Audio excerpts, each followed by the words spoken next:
Ngayong araw na ito, ating pupuntahan itong abandonadong lugar na ito. Hindi natin alam kung warehouse ba o anong klaseng lugar na ito. Tara, sama-sama tayo ating alamin.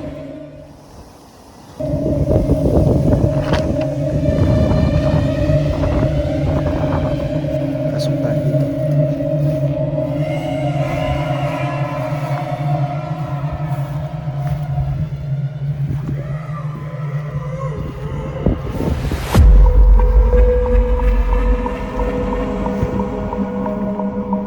Pasok na salamin, guys.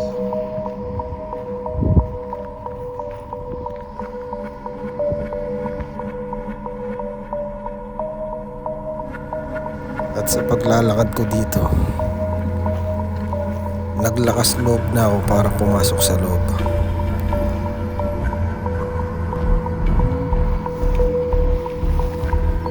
At hindi ko akalain na ganito pala ang itsura sa loob. Pagpasok ko pa lang, ganito na ang bumungad sa akin.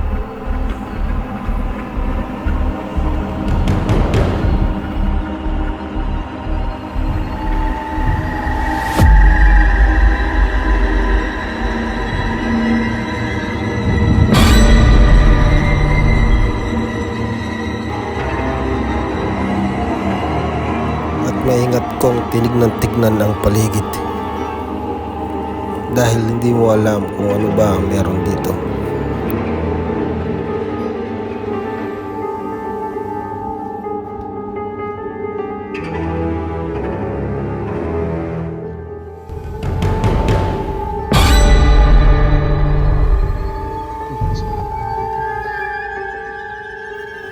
Maingat akong naglakad-lakad dito dahil di ko alam, baka may tao o kung anong misteryong nakatago dito.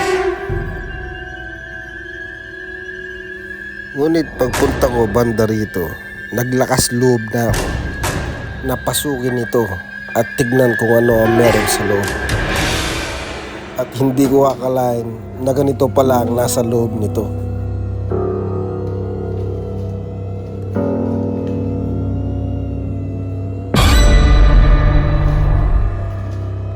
Inisa-isa ko ang silid ng lugar na ito. Di ko alam, di ko akalain na ganito pala ang itsura.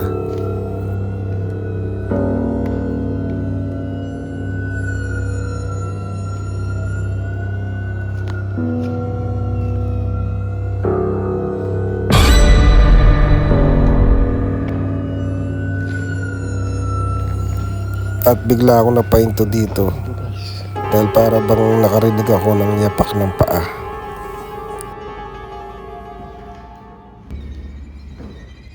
Pero nagpatuloy pa rin ako sa aking paglalakad at hinahanap-hanap ko kung saan nanggaling yung tunog na yan.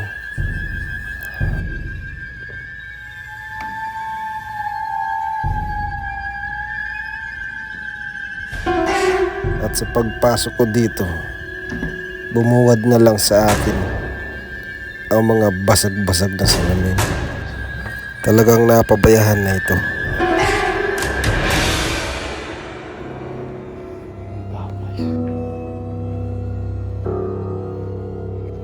Papahalis na lang ako at biglang nangyari ito. Bigla na lang nagsarado ang pinto. Sinubukan ko na lang huwag pansinin at tignan na lang ang bakuran dito.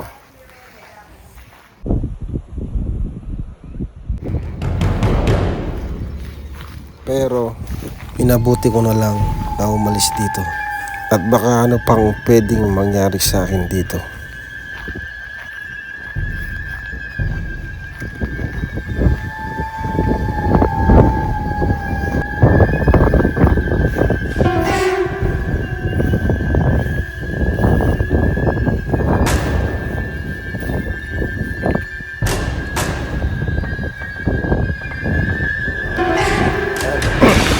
Labas din tayo, guys.